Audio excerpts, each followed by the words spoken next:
Global Traveller Research report is our third annual report. We released our results actually last month, and there's four key trends that we've identified.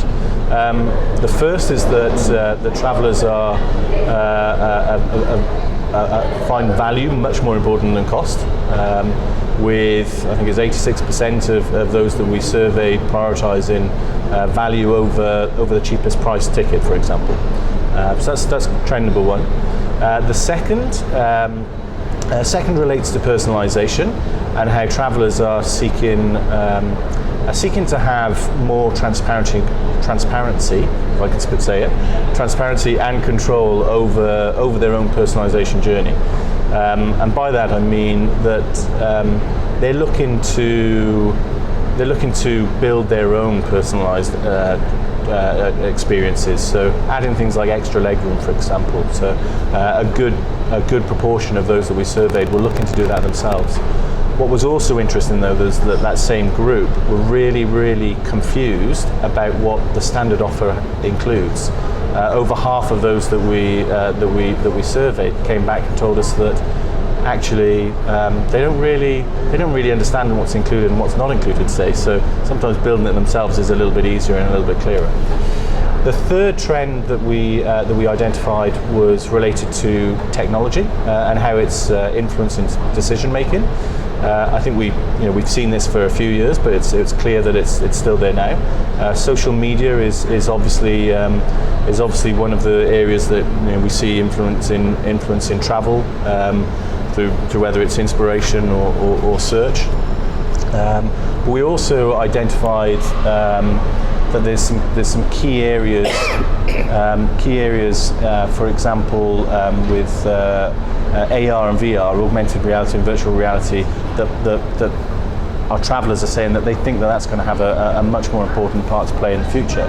And an example of that Travelports have been closely working on with one of our partners in Europe, EasyJet. We've built, as part of their mobile app, an augmented reality function which actually sizes the bags.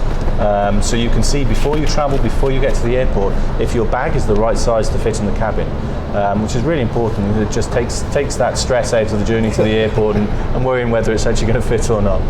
And then the final trend that we identified through the research was that advances in technology are going to become really important to try and make the booking of and management of travel easier going forward. An example of that being voice. I think nearly half of those that we surveyed suggested that at least once in recent times they've used a voice search, for example, to plan their journeys.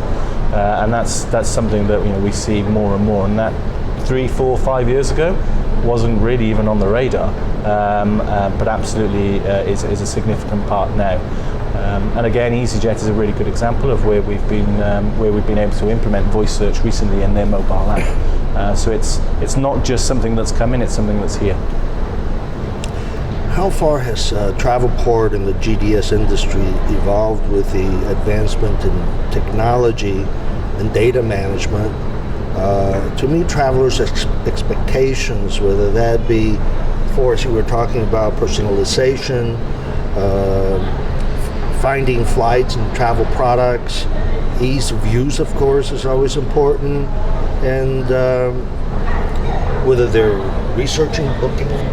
Yep. So I think one of the most important thing, I think we take a step back, the most important thing is that we have to ensure that that customers are at the center of retailing. That's when we think of this journey, it's really important that we don't forget what the customers want and what their needs are. And it's what we find at the moment with all of the advances in data and actually the technology that helps us dig into that data is that we know a lot about these customers already. We know what they want, we know where they like to travel, we know what their preferences are, and being able to use that information is become a lot easier because of the advances in technology. So if I was to look at where we think things will move in the near future, we look at things like customer centricity, which I've mentioned, really important. We have the dynamacy of offers, so dynamic pricing, dynamic offers, dynamic bundles, really, really, really important going forward. Technology and data advances also enable us to move merchandising from what is today more of an art and historically been more of an art to what will become more of a science as we rely more on that data that we receive.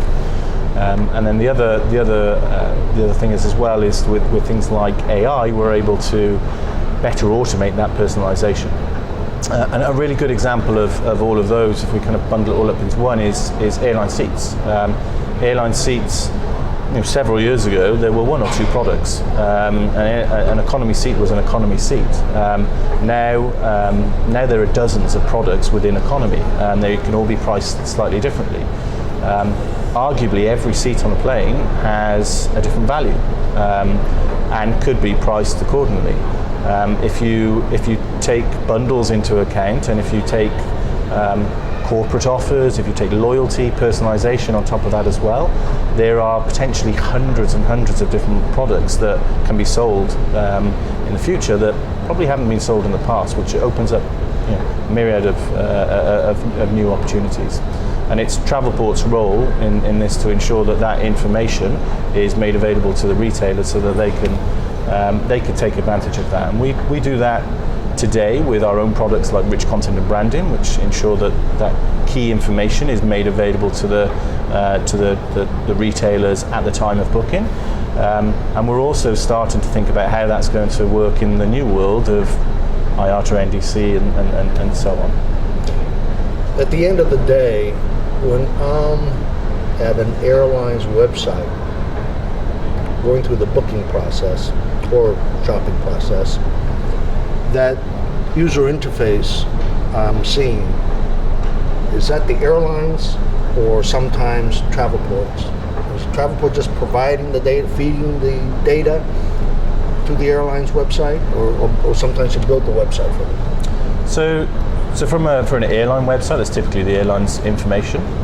If we were to think of it from a travel agency website, that's information that's typically sourced from companies such as Travelport. So we would provide them with the airline information so that they can offer something in a similar manner to the way that airlines would offer it through their own websites.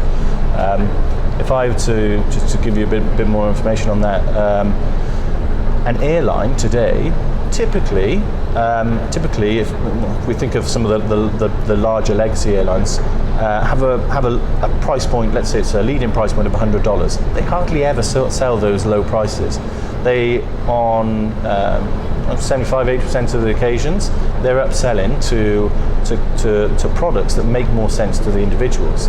And that's not necessarily today, or certainly historically, been happening on the travel agency side, on the indirect channels, and that's something that we see is going to change with the introduction of IATA NDC. So Travelport will be able to provide more information so that the travel agents can compete as they would like to with the websites, and customers will have a seamless experience whether they're booking with the airline direct, with a travel agent, or with any other intermediary in the industry.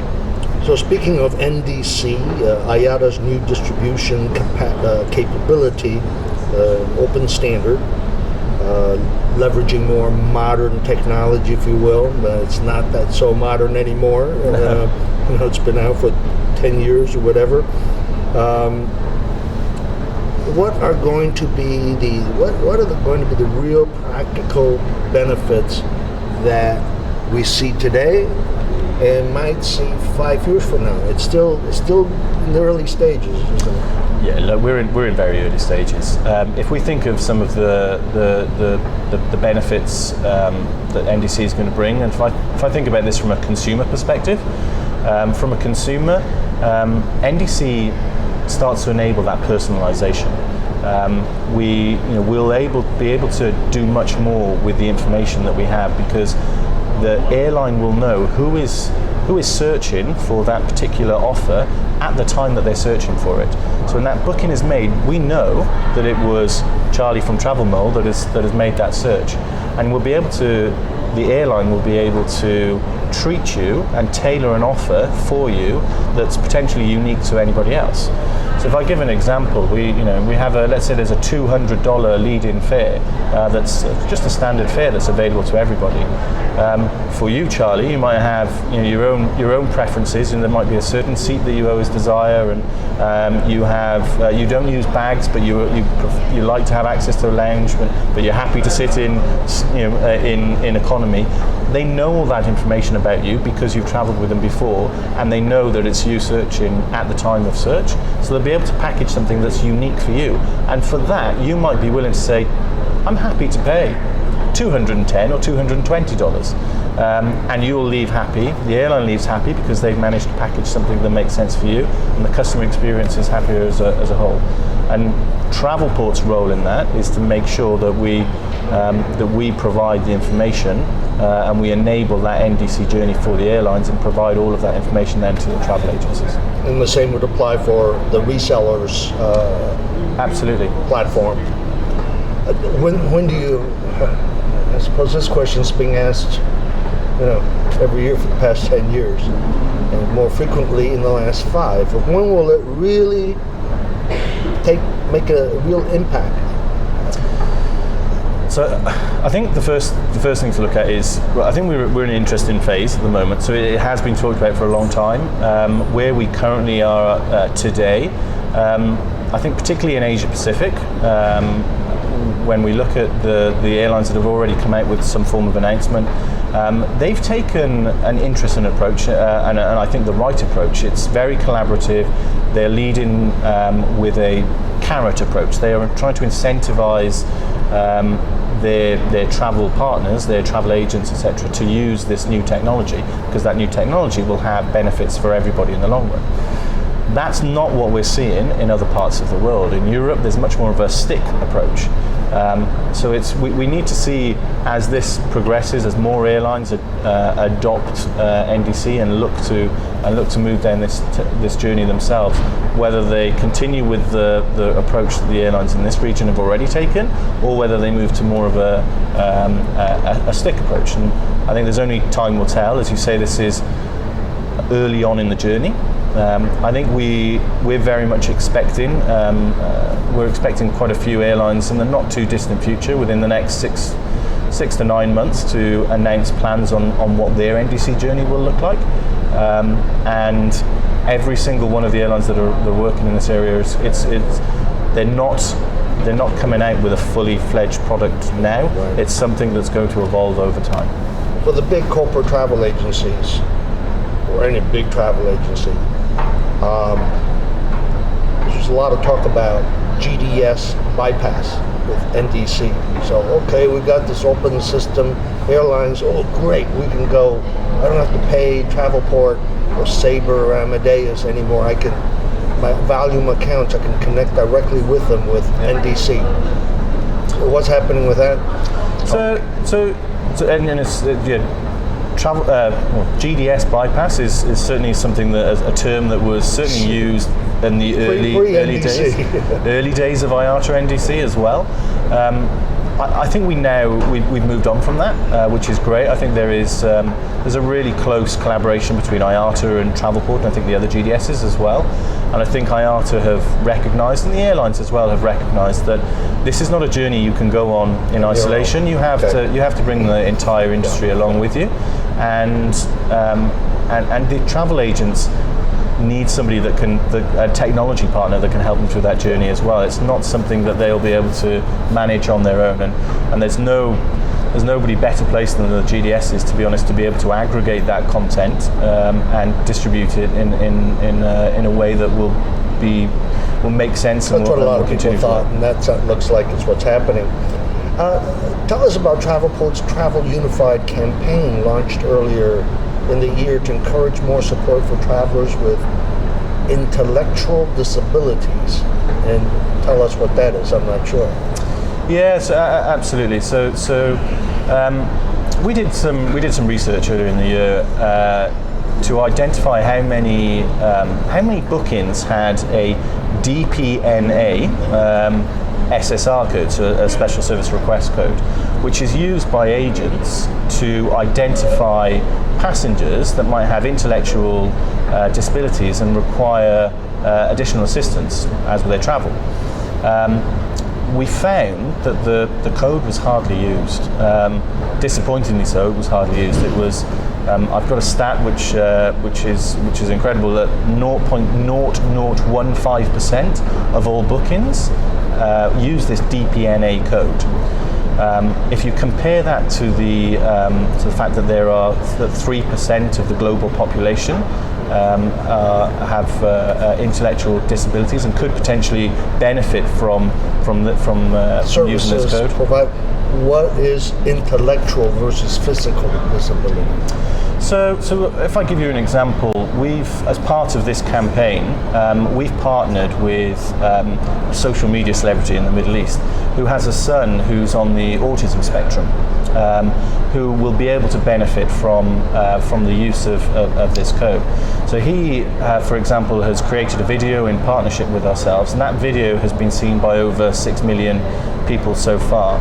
As part of our campaign to spread the awareness of this code, not just for travel agents, which I think is very important, because travel agents need to know that they can assist their customer by inserting this code so that the airline are aware that there may be some special assistance that's required for one of their passengers. That's really, really important, and we've made we've done some activity that's certainly helping increase that awareness.